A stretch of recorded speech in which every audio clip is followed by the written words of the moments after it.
Welcome to the LPL Showdown.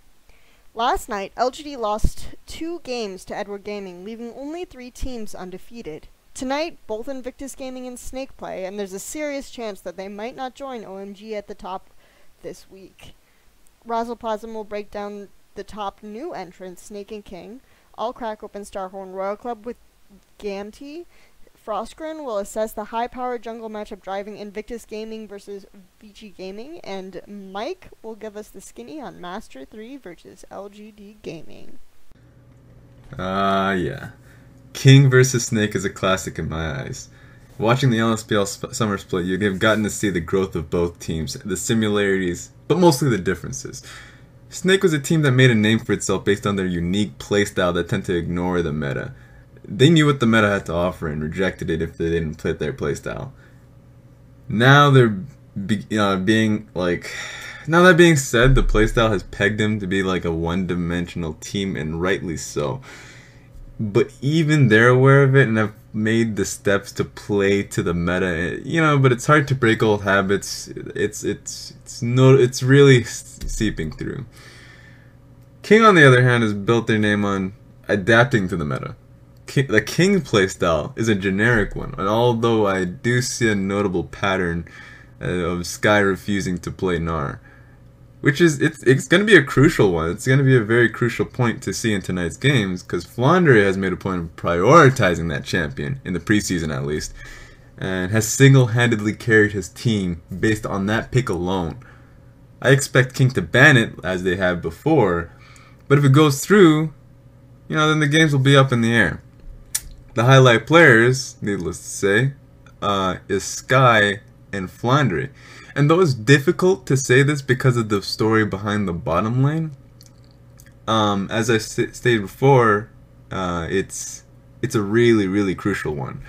Flandre himself said that the only teams he was worried about were EDG and King, based on their top laners. Damn! A damning statement for a rivalry that has lasted the better part of last year and has I don't know, it's always ended in King's victory. The meta seems to favor Flandre actually, but with his massive champion pool, it's impossible to tell what he'll pick. Sky will probably favor Aurelia if Flandre does get his hands on Gnar or Lissandra. Otherwise, he'll pick up Maokai and hope to play that front line for his team. I see this one being a 1-1 tie, probably. Thanks, Raz. The second set tonight is the battle of the incomplete rosters, as both Starhorn Royal Club and Gamtee are fielding subs. The massive hole in Starhorn Royal Club has been created by Name's absence, but Gamtee is also missing a star carry in Xiaohu. Both teams have barely scraped through with wins using their carry substitutes, and tonight is a chance for a pick-me-up.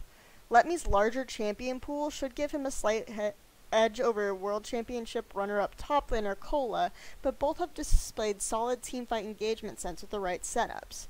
Korn definitely has to go hard, but if Gamtee will ban out his LeBlanc or FaZe, he might not have the juice to smash effectively and make up for the absence of a playmaking AD carry. Similarly, Tail, Gamtee's AD carry, has to compensate for mid laner Xiaohu's absence in the bottom lane. He might have a very solid shot against HYY, given HYY's background primarily in playing mid lane and solo queue, but Gamtee is notorious for not pressuring these advantages. Overall, Starhorn Royal Club is best known for their snowball all-in gameplay, and this identity has been retained despite the loss of their AD carry. The trust and instant skill shot stacking still plays a prominent role for Starhorn Royal Club, even in their losses. Gamtee, on the other hand, will look for easy objectives to take if Starhorn Royal Club makes a rotational mistake, which they are often likely to do. Starhorn tries to force mistakes, but Gamtee waits for a chink in their opponents' armor to pounce. This is where our featured players come into the spotlight. Starhorn Royal Club's Insec is known for going hard into skirmishes, even from behind. This has gotten him into trouble in the past, but against a passive team like Gamtee, it's definitely something that might put them on the back foot. In these scenarios, Letme's reactive teleports are necessary to turn the tables on Insec. Both these players typically have low KDAs relative to the rest of their teams for their tendencies to place themselves in the middle of the fray, and victory could well revolve around which team has the best follow-up. Time to talk about Invictus Gaming. Now, IG is one of the 3 remaining undefeated teams being helmed by Kakao and Rookie, formerly of the KT Arrows, which appears to be a seamless acquisition due to their natural aggressive style and tendencies aligning with IG's identity. Unlike the other Korean Chinese hybrids, there appears to be zero growing pains within the team's dynamic as they continue to play a skirmish-based snowball game, blowing through opponents and likewise keeping things interesting with piss-poor play saved by sheer mechanical balls of steel. But don't be too impressed because IG's schedule has been lackluster, what with them facing EP, GT, and World Elite so far. Congratulations, guys, you finally got a 2-0. Normally I'd suggest that Vici should be their toughest opponent, but Vici dropped a game to Gamtee last night, and Gamtee had a sub. Whereas IG looked to be in the same spot despite roster changes, Vici is showing signs of a struggle between Mata and Dandy and, well, namely Vasily, who outside 2 standout matches has been shaky. And if that sounds harsh, consider that though Vasily is coming out of North America as a top ADC, he's playing in a region with Deft, Imp, Uzi and Name. With a power like Mata behind him in lane, there's really no excuse for his hit-and-miss success, and flanked by that level of talent, if you're given all the tools to thrive, you better show up. Likewise, Vasily's lane matchup in Kid favors IG, with Kid being a consistent backbone at the start of the split. Featured matchup here will be another Korean story between Dandy and Kakao. Much like the M3 versus World Elite matchup, however, I feel that Kakao just has superior options in pretty much every lane, and with his signature counter-gank style, positions him favorably. That said, sparks of life have come out of Vici Gaming in their matches between OMG and EDG, where they slowed down the powerhouses significantly, and with the dual vision control of Dandy and Mata, Vici have the ability to out-rotate and think the sledgehammer of Invictus. LGD versus Master 3 is likely going to be another case of a team being out-Koreaned. That's a verb now, out-Koreaned. So, Dade's performance has been questionable. So that's a thing. I mean, granted, overall he's shown to be relatively strong, but this doesn't really feel like MVP Korea Dade. It feels more like he's more lax, more chill. He has the excellent game coming out here and there, but by no means is like a perfect mid laner.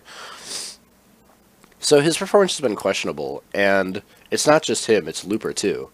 Now Looper looked really good at Worlds, but it's starting to show that without the support of several world-class teams, he doesn't really shine in the way that he used to, and he's even classified as a weaker top.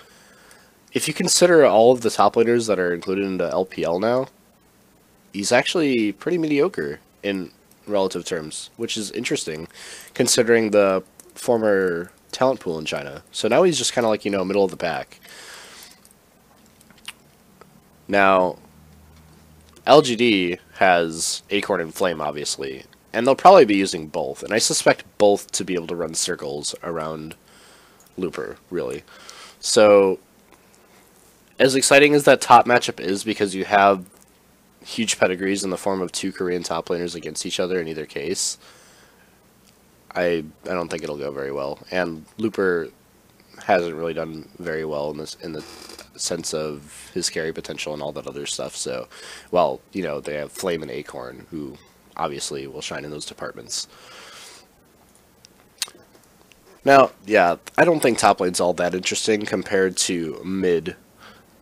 I think Wayless against Dade is actually going to be the highlight matchup of this set. Both players are insanely good at the peak of their game, but both can also be relatively careless. So this matchup could go any way. Now, it could go, here's our top potential, all-out brawl, like high mechanical, insane fights in the middle way, or it can be like really sloppy. But I actually hope we see both of those games. I hope we see like a more lopsided one for entertainment and hilarity's sake, and one just to be able to spectate how well these two players can play at the top of their game. Either way, I think it'll be entertaining, and I think this mid matchup for pretty much any time the two face off against each other is going to be amusing, just because you can always get one or the other side of both of these players. So the mid lane will always be something a little bit different to watch and have a bit of flavor to it. Now, the jungle matchup is worth noting also, not because these players are exceptional in their roles, but because they both have something to prove, really. Now, neither are exceptional, so we'll go ahead and like talk a little bit about the history of these two. Ruo used to fill his niche on Pantheon jungle for World Elite. I mean, he used to play other stuff, but that was what he was really known for, having the really good man drops and communication with his team. And he hasn't really pulled it out or anything in LPL now. He's just kind of appeared an average jungler in recent matches. You know, surrounded by a team that's playing average, I guess it's not too hard. So I guess he hasn't been too bad, but he's not been like the Ruro that it's been like exciting to watch in the past with World Elite. But then you also have LGD's Chwen, who goes by TBQ now. Now this guy has been an anchor for his team for a while, and that was when they were weaker individually. They didn't have top-class Korean talent on the team or anything like that. The team was actually less known for their laning and more known for just being able to play really well, like, you know, strategically. So now he's really an anchor if he doesn't start stepping it up. So unless he improves himself or he's improved exponentially, he's really an outcast in a team full of superstars. You have this guy, Chwen, who used to be, you know, well, he's really good on Lee Sin. We have to ban it out. But now it's just kind of like he's acceptable on Lee Sin, and he's just, you know, not really passable on other junglers. That might be changed now. But either way, you know, it's this average at most guy on a team with PYL, who many want to be on the team with just because he's on the team. That's how good of a support and leader he is. You have Imp, Acorn, Flame. So that's insane right there. And then Wayless, who's also been proving himself as a mid laner. So yeah, him being on the team has always been something that's been kind of strange to me, but I feel like in terms of jungle matchups with this match specifically, it's relatively even. So this could be his testing grounds to see if he's excelled or, you know, if he needs to be replaced or something like that, especially since this feels like a fair jungle matchup. The team hasn't dropped a game yet, though, so you have to credit him there. He has to have had some impact in the fact that the team hadn't lost a game, at least in week 1. So we shall see.